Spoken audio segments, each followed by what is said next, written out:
भारतीय reserve bank के पूर्व गवर्नर रघुराम राजन का कहना है कि Bharat Hindu rate of growth की तरफ बढ़ रहा है।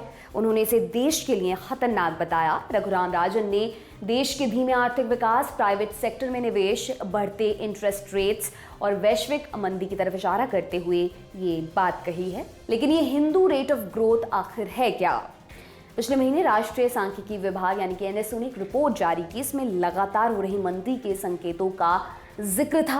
रिपोर्ट के मुताबिक मौजूदा वित्त वर्ष की दूसरी तिमाही यानी कि जुलाई से लेकर सितंबर 2022 के मुकाबले तीसरी तिमाही अक्टूबर से दिसंबर 2022 में देश के जीडीपी ग्रोथ रेट में चिंताजनक घटौती दिखी है। ये दर अनुमानित 6.3% से घटकर 4.4% पर आ गई है। इसी का जिक्र करते हुए रघुराम राजन ने कहा है, देश के हालिया जीडीपी नंबर से हमें साफ साफ धीमी वृद्धि दिखाई पड़ रही है। आरबीआई ने इस वित्त वर्ष की अंतिम तिमाही में 4.2% की ग्रोथ रेट का अनुमान लगाया है। ये हमारे पुराने हिंदू ग्रोथ रेट से बहुत करीब है। हमें और बेहतर करना चाहिए। फिर हिंदू ग्रोथ रेट, तो क्या है ये हिंदू ग्रोथ रेट? क्या हिंदुओं की बढ़ती आबादी से इसका कोई कनेक्शन है? जी नहीं। पहली दफा 1987 में अर्थशास्त्री राजकृष्ण ने ये टर्म इजाद किया था। Rajkrishna Delhi school of economics में अर्थशास्त्र पढ़ाते थे।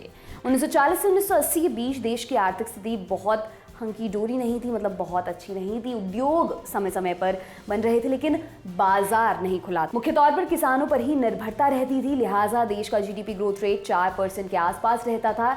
इसी को राजकृष्ण ने हिंदू रेट ऑफ ग्रोथ कहा। भारतीय अर्थव्यवस्था को लेकर ऑक्सफोर्ड यूनिवर्सिटी की बनाई सूचना पुस्तक the new Oxford companion to economics in India में इस बात का तफसील ब्यौरा है कि यही नाम क्यों।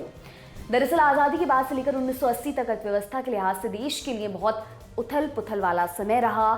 दूसरे विश्व युद्ध और बंटवारे के प्रभाव, नई विश्व व्यवस्था, 3 युद्ध, 2 पाकिस्तान से, 1 चीन से, इमरजेंसी, अकाल और कई दूसरे फैक्टर्स के चलते भारत की जीडीपी ग्रोथ 3.5 से 4% के आसपास ही रही। इसी को राजकृष्ण ने कहा the Hindu rate of growth. Rajkrishna ने इसे भारतीय सभ्यता से जोड़ दिया कि तमाम आक्रमणों, युद्धों, लूटपाट के बावजूद हिंदू सभ्यता बची रही। हालांकि टर्म इस्तेमाल तो मजबूत, स्थिर और टिकाऊ के अर्थ में आया था। अब इसे एक अपमानजनक फ्रेज के तौर पर गिना जाता है क्योंकि एक विकासशील देश के लिए 4% ग्रोथ रेट हताश करने वाला है। आपके लिए तमाम जानकारी लेकर आए हमारे साथी सोम। मेरा नाम दिव्यांशी सुमराव है।